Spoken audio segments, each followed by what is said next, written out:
Hello friends, स्वागत है आपका हमारे इस चैनल माय सुपर बाइट्स के स्टडी बाइट्स में और इसी के साथ हिंदी व्याकरण की सीरीज में। वैसे तो बाजार में बहुत सारी बुक्स है, पुस्तकें हैं हिंदी व्याकरण की। आप चाहे जितनी ले सकते हैं, जितनी खरीद कर पढ़ सकते हैं, लेकिन उन डिफिकल्ट टॉपिक्स को पढ़ोगे कैसे? समास, संधि, प्रत्यय, उपसर्ग जो आप स्कूल लेवल पे भी पढ़ के आ चुके हैं, लेकिन वो तभी भूल चुके हैं और कंपटीशन एग्जाम्स में आप टॉपिक्स को रट भी नहीं सकते क्योंकि वहां पे बहुत ही डिफिकल्ट क्वेश्चंस पूछे जाते हैं। तो हमारे इन वीडियोस का अध्ययन करने के पश्चात न केवल आप मौखिक बल्कि लिखित परीक्षाओं में भी तथा साक्षात्कार इंटरव्यू में भी आप बेहतर प्रस्तुतियां दे सकेंगे इन टॉपिक से रिलेटेड। इन वीडियोस में हमने जितने भी कॉम्पिटिटिव एग्जाम्स होते हैं, जैसे प्री बीएड एग्जाम, व्याख्याता परीक्षा, स्कूल लेक्चरर, इसी के साथ साथ आरएएस एग्जाम में भी, विश्वविद्यालय के जितने भी एग्जाम्स होते हैं बीए फर्स्ट ईयर के कंपलसरी पेपर में, और इसके अलावा अखिल भारतीय प्रतियोगी परीक्षा हेतु भी ये वीडियोस की सीरीज बहुत ही उपयोगी है। तो फ्रेंड्स, जरूर से सारी वीडियोस का अध्ययन करें।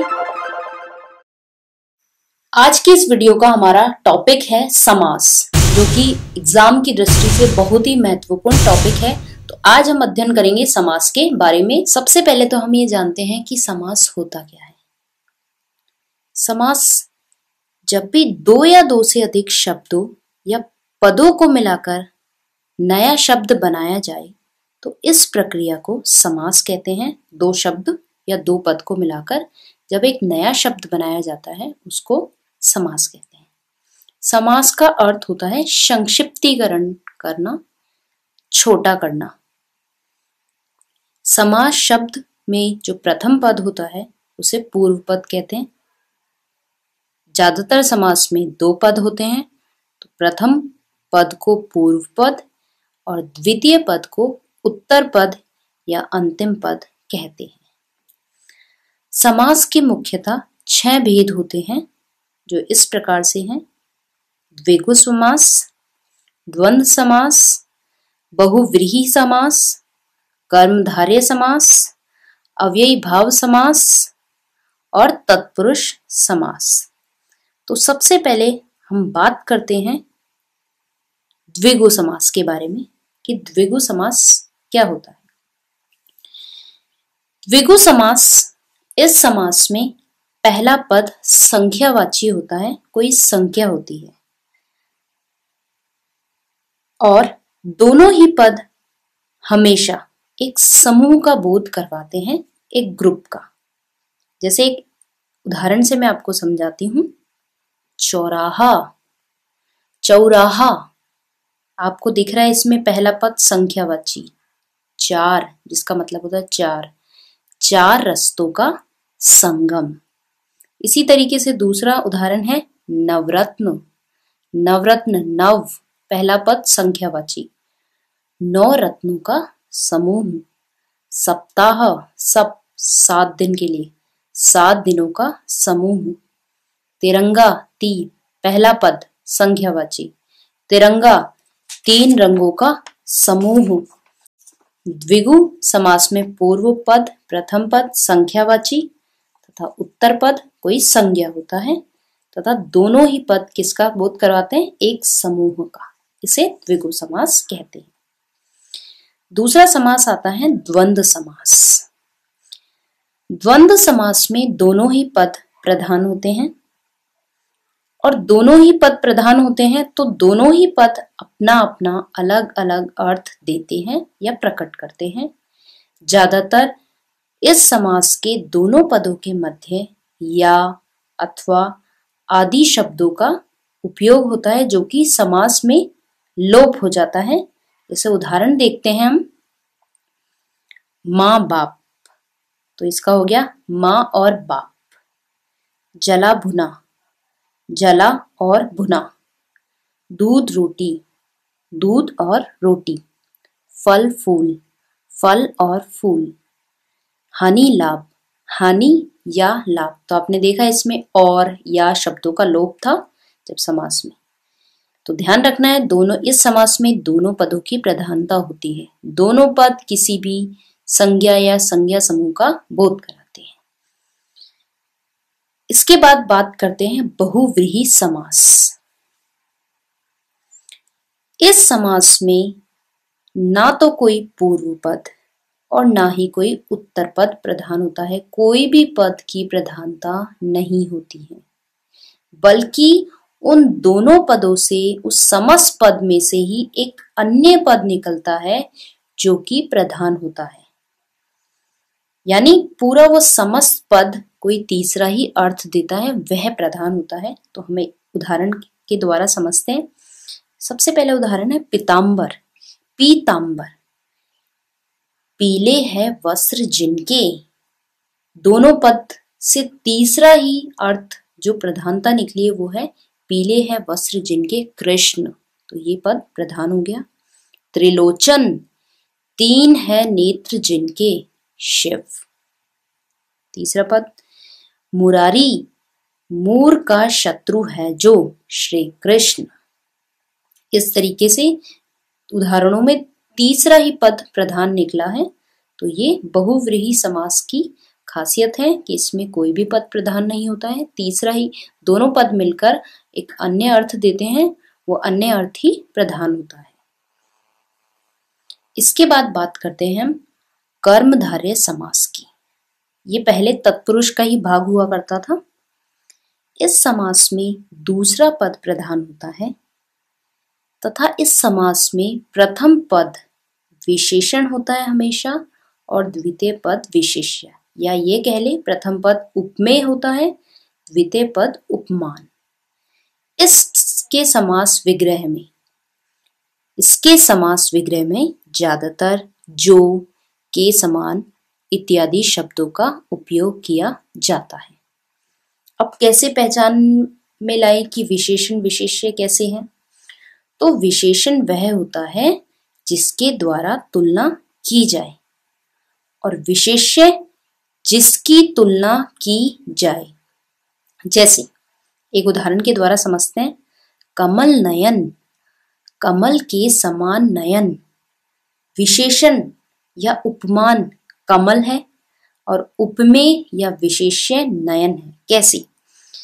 विशेषण वो होता है जिसके द्वारा तुलना की जाए, तो कमल से तुलना की गई है, कमल के समान नयन, तो विशेषण या उपमेय तो कमल हो गया।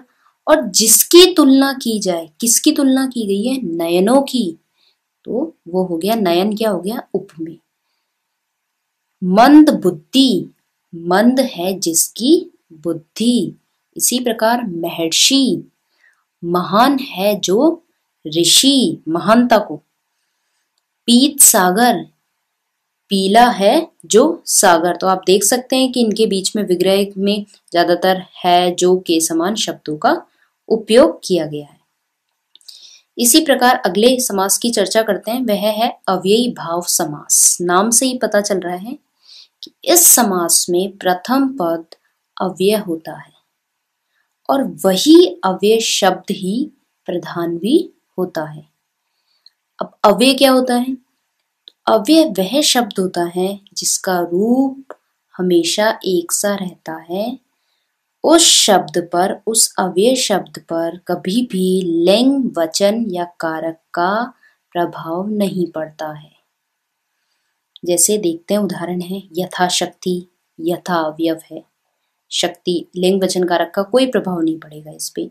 यथा अवसर अव्यय है, मारा मारी ये अव्ययी भाव का। प्रत्येक, ज्यादातर इस समास में शब्दों के आगे उपसर्ग भी लगे हुए होते हैं, उपसर्ग।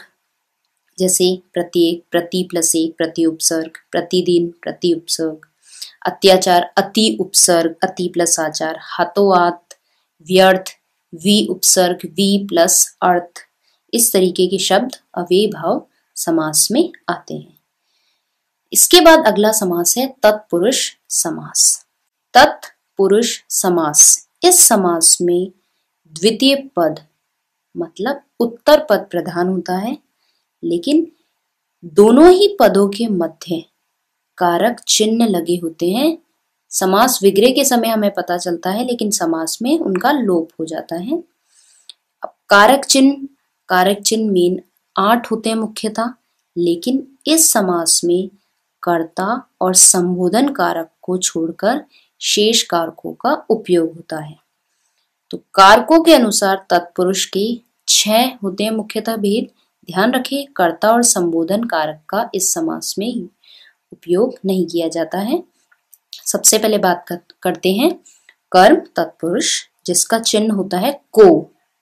उदाहरण देखते हैं, मनोहर। हमने विग्रह किया तो इसमें निकल कर आया मन को हरने वाला, को तत्पुरुष, को कारक जिसमें लोप था मनोहर में। इसी तरीके से स्वर्गगत, स्वर्ग को गया, गत गया, स्वर्ग को गया, तो को कारक।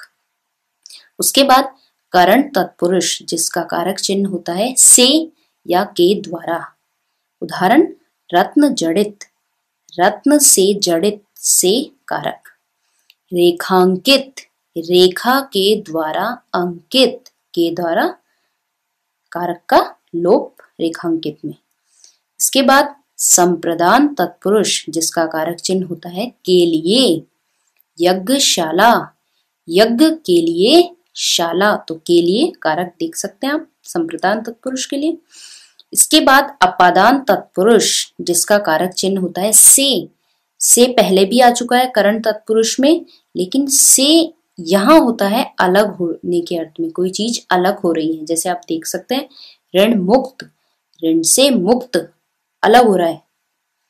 जन्मांध, जन्म से अंधा। इसी तरीके से संबंध तत्पुरुष, जिनके कारक चिन्ह होते हैं का, के, की। राजपुत्र, राजा का पुत्र, का चिन्ह। दुख सागर, दुख का सागर। इसके बाद होते हैं अधिकरण तत्पुरुष, जिसका चिन्ह होता है में, पर। जैसे वनवास, वन में वास होता है। आप और लगा के देखो, चाहे इसमें वन को वास, ये कभी भी सही नहीं लगता है। वन में वास, वन में वास करेगा ना, तो में चिन्ह। आप बीती, आप पर बीती हुई, तो में और पर चिन्ह का लोप है इनमें। इस तरीके से आप 6 पूरे 6 के 6 समास ध्यान में रख सकते हैं। किसका पद प्रधान है ये थोड़ा सा ध्यान रखना है। तत्पुरुष में 6 विभक्तियों का ध्यान रखना है। तो 6 तरीके के समास, द्विगु, द्वंद्व, कर्मधारय, बहुव्रीहि, अव्ययीभाव समास और तत्पुरुष समास। इसी तरीके से आप हिंदी व्याकरण के और भी टॉपिक्स पढ़ना चाहते हैं तो इस वीडियो के कमेंट बॉक्स में लिखकर हमें बता दें, ताकि हम जल्द से जल्द उस टॉपिक को आपको वीडियोस के थ्रू, यूट्यूब के थ्रू समझा सकें। बहुत बहुत धन्यवाद। Thank you so much.